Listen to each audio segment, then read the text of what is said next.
Jarring surveillance video we got earlier this morning showing the moment that a UPS cargo plane crashed in Louisville. This happened around 5:15 yesterday afternoon at the Louisville International Airport, and we know multiple law enforcement, first responder agencies all rushed to that site. Hundreds of firefighters worked through the evening to help contain the fire and search for potential victims. Of course, this remains our top story here at noon.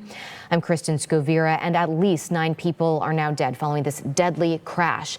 The governor, Andy Beshear, just said, sadly, he does expect that number to grow. More than a dozen are still reported missing. And we continue our team coverage now with WCPO 9 News anchor Brett Baganski in Louisville right now, close to where this all happened. And Brett, Kentucky Governor Beshear just giving that update within the last 30 minutes regarding the crash. And this was such a heartbreaking message. Unfortunately, he says he expects the death toll to rise to 10. So there are 9 people confirmed dead, but he was saying that they are going to confirm later today that a 10th person has died. He also said that there are 16 different families who are looking for their loved ones who are still unaccounted for, and which started yesterday as a search and rescue mission has unfortunately turned into a recovery mission.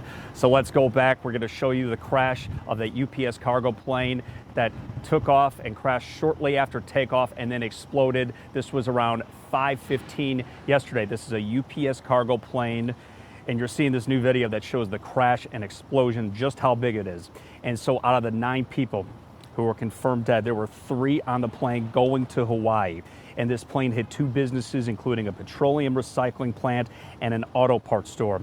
And Governor Andy Beshear talked about anyone who is still missing and his message to families who are still looking for their loved ones, whether that be at a family reunification center here in Louisville or perhaps even the hospitals.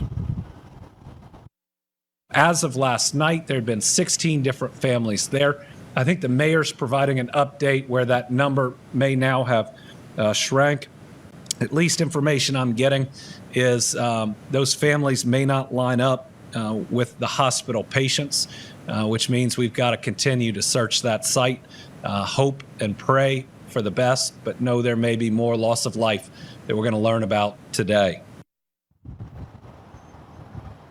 So that shelter-in-place order is now condensed for a quarter-mile radius of the crash site. So we were just talking about this. The Family Reunification Center is at 2911 Taylor Boulevard. That is the Louisville Metro Police Training Academy. That is northwest of the airport, just blocks away from Churchill Downs.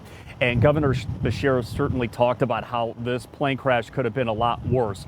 It barely missed a bar and restaurant where there were people inside. There were people working at the time. There were also a Ford plant that has hundreds, if not thousands of people who were working at the time here. So even though this is a very dire and just a heartbreaking situation, the governor, as you heard him saying, praying for the best, but he was certainly saying this could have been a lot worse. Kristen. It's just to see those scenes and to think about those families that are still working to get information. Brett, so the airport is still open, though? It is still open. They have everything running business as usual, but keep in mind there's still a government shutdown here, so there could be some delays when it comes to the FBA and or the TSA rather, and some of the air traffic controllers here. There are some taxiways here at the airport that are still closed because of the crash site. And when it comes to everyone feeling safe, they said nobody is in any danger right now. Everybody go about your business, but they did say something about the drinking water close to the crash site. They are telling everyone not to drink any of the water right now, but for the most part, everybody is safe. It is business as usual here at Muhammad Ali International Airport here in Louisville. All right, Brett, thanks so much for that update on such just a difficult day.